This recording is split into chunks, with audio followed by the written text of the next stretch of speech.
Let's read only the first verse again.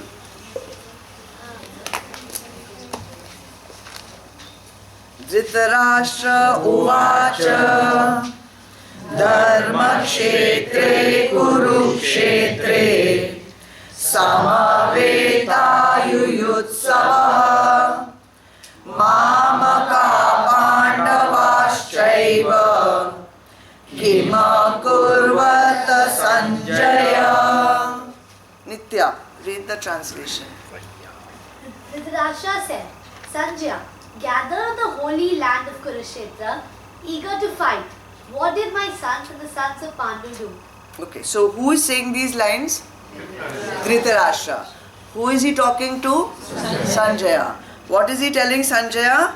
Tell me, because you have the Divya Drishti, tell me, what did my sons and the sons of Pandu do where on Kurukshetra, the battlefield, which he also calls Dharmashetra. That is a simple meaning of this sentence. And nothing is simple actually.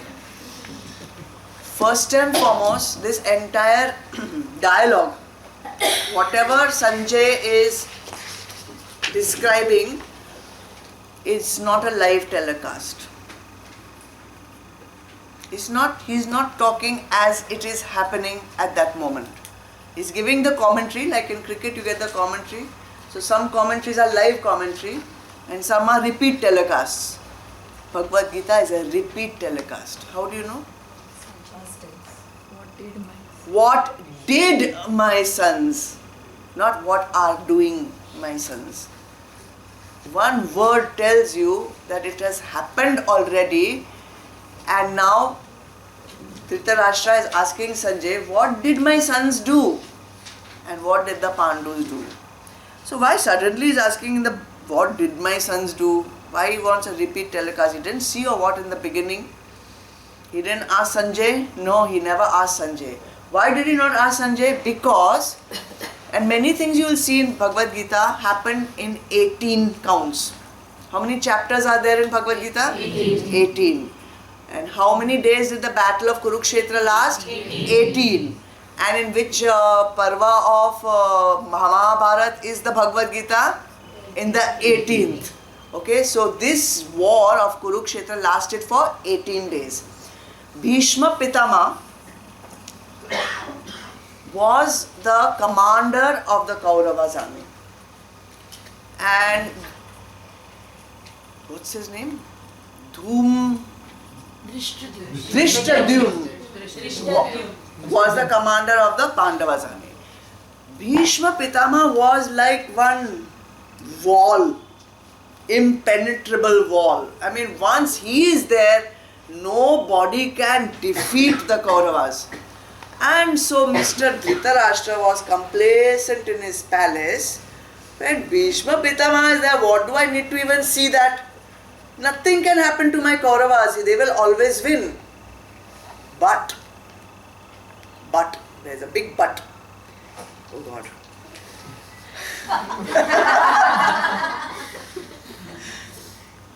That's a typo. Bhishma Pitama fell on the 10th day of the battle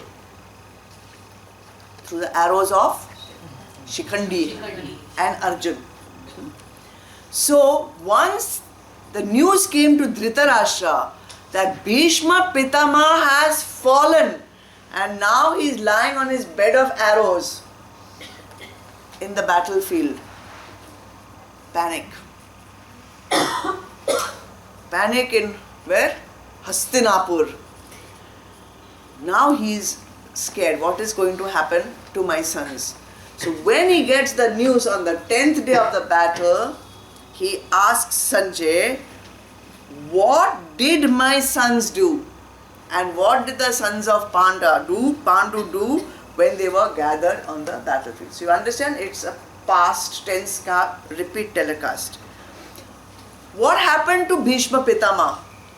So many arrows went into him, hundreds of arrows. Why didn't he die? He had a vardhan, he had a boon. What was that boon? He can decide when he will leave his body.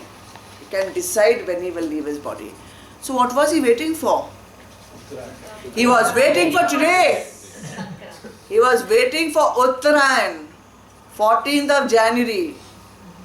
So that when the sun goes into the northern hemisphere, then I will leave my body. Why? I won't say moksha only, but you will go to the higher realms. You may get moksha, you may not get moksha. I mean, everyone who dies between January and June will not get moksha. But everybody who dies after June will definitely not get moksha. I'll just find out and let you know.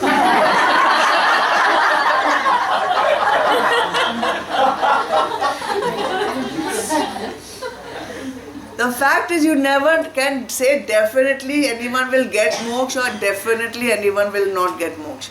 Even those who die in Uttarayan need not get moksha, is what I am saying.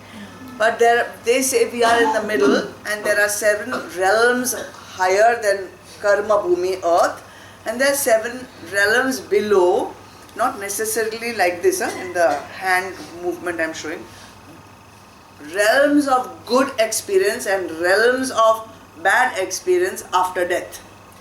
So if you are dying in Uttarayan, you will definitely move towards a higher realm, and if you are dying in Dakshinayan, you will move into a lower realm. So he was waiting for that. That is why he was still alive, and there was also a bigger purpose for that. He could give Updesh to Yudhishthir about how to run his kingdom. On the deathbed, there's a beautiful chapter there where Bhishma Pitama gives advice to Yudhishthir about how to be an enlightened ruler. And we should, do that kind of a lecture for our politicians. Then they will know how to rule a kingdom. So that is why it has happened. This sentence is in past tense. Now, can you imagine, if you know the story of Bhagavad Gita and Mahabharata, had the war, where were they? Were they on the battlefield? Were they in the camp? Where were they when this? On the battlefield. So you have a huge battlefield, and that battlefield exists today. You can even go to Kurukshetra and see that battlefield. So it's not entirely a figment of imagination. That battlefield exists, and that battle also existed. Kauravas are on one side. Pandavas are also ready for battle. Conches have already been blown. Conches blowing means it's a call for battle to start. Arrows, bows, maces, horses, chariots, noise. And this is the setting of Bhagavad Gita. Just picture it. They are not sitting in one AC room on a carpet with lights and silence and getting this Updesh of Bhagavad Gita. They are in a battlefield. They are with armor. They are standing. There is noise. There is clanging of weapons. There is horses neighing. And in this scenario, there is one warrior who is confused. Arjun. He's ready to fight the battle, and suddenly at the last minute, he's confused. My goodness, what am I going in for? Should I be fighting this war or should I not be fighting this war? What should I be doing? And he surrenders to Lord Krishna and takes advice from Lord Krishna. What should I do? That is the crux of the first chapter. His condition, Arjun Vishad Yog. That's the name of the first chapter. Arjun Vishad Yog. Vishad, depression out of confusion, not knowing what to do. Why do you think Ved Vyas put this setting for Bhagavad Gita? Surely he could have done a beautiful Updesh in the moonlight on a wonderful hillside, sitting on a Vyas feet and Arjun sitting at his feet. It's So it's so romantic, so beautiful, serene setting. He could have chosen something like that. Why did he put them in a battlefield like that? To let everyone know the to convey the urgency. Because Okay. the battle is in our mind and it cannot always be in a very serene. It our will mind never be in a serene. The situation All our battles, are in the mind in are the always mind. going to be in a very terrible situation. yes, exactly. That is what Ved Vyas wants to convey to us, that you are in that battlefield right here, right now. We are all in our own little Kurukshetras. We are fighting battles outside and also inside. Battle is going on inside also and battle is going on outside also. We all have our little dilemmas which we are trying to resolve. Then those are our battles. So one is in that kind of terrible scenario of battlefield and armies and whatever, Arjun, although confused, pauses. He pauses, remains calm and asks for advice. If you remember yesterday's class, what kind of thinking did he not do? Impulsive thinking. He didn't do any impulsive thinking of running away from the battlefield, though he wanted to run away. He didn't run away from the battlefield. He paused. He stayed calm and he asked. And that is another important thing. You need to ask someone who has wisdom about what you should do. So some people say, why should you ask? My higher intellect is there. My self is there. I get my wisdom from inside only. It talks to me. It tells me, the right answers come from inside only. I hear them. Possible, na? Whose voice you are hearing? Ahankar's voice? Lower intellect's voice? Chanchal man's voice? Which voice are you hearing which you are hearing from inside? So don't rely, when you are confused, don't rely on your own wisdom. Go to someone who can give you objective guidance. That's another point. Second, as she said, you are in your own battlefield everywhere. Third, you do not have to run away to one serene spa or ashram or some idyllic, tranquil place. You can get all your answers in your own battlefields. You don't have to run away from your battlefields.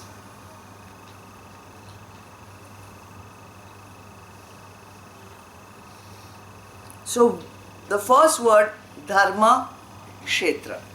Dharma kshetre, kurukshetre. Dharma kshetra means area, field of experience. Dharma kshetra, this holy place, this righteous place, he's setting the scene that this Bhagavad Gita is happening in a holy, dharmic field where only victory will come to the righteous. So whatever battlefield you are in, be in the field of dharma, be in the field of righteousness, act righteously. What? I'm also Kurukshetra. Dharma kshetre, Kurukshetre. Kuru means what? To do. So we are in a holy place, and we are in karma bhumi, earth. This kshetra which we have taken birth in is the kshetra of action. And you should make your kshetra of action a dharmic kshetra. Wherever you operate, it should be operated dharmically. The Kurukshetra, your battlefield, should be a dharma kshetra, not an adharma kshetra.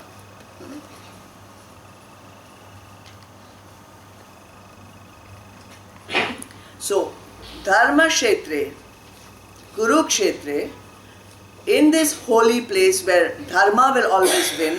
Why? Because your field of action is in a dharmic place, therefore the Dharma will always be victorious. These two armies, the negative 100 Kauravas and the 5 invoked powers of the universe, when they are meeting together for battle, what did they do? That is the question that Dhritarashtra asks Sanjay.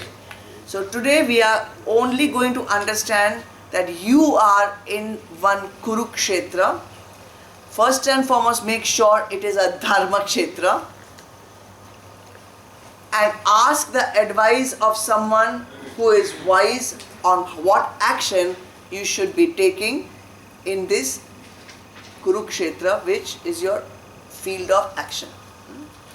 Last time when we did this study, I had ordered some shira. I don't know how many of you remember it. And then I had put one spoon of shira in your hand. I did not allow you to use paper. And I said, keep it in your hand and then eat it. And after you eat it, something remained in your hand. The shira was gone, but the ghee remained. Similarly, we may go through studying Bhagavad Gita 1 time, 2 times, 3 times, hopefully not 4 and 5 times. And even when it is over, something will remain on your hand. That shira kept its imprint on your hand even after the shira was over. And my hope is that Bhagavad Gita also keeps its imprint on you even after we finish studying the entire 18 chapters. But before that, I wish that it keeps its imprint on your hand after every class. Something should stay there with you. It should not be that we sit here for 2-3 hours blabbing and enjoying, and then you go home and then wo sab ghee bhi sab khatam. So that is what I wanted to call for shira today also, but I said no, twice not to do the same thing. But I am not saying there is going to be homework. And until and unless you do this homework, nothing will be remaining on the palm. The shira will be over and there will be no imprint on your hand. I am going to give you a list of things you need to think about. Those who have books should write. Those who don't have books should ask someone to, or you can take your phone and take the photo of what they have written. We should use technology for good things also.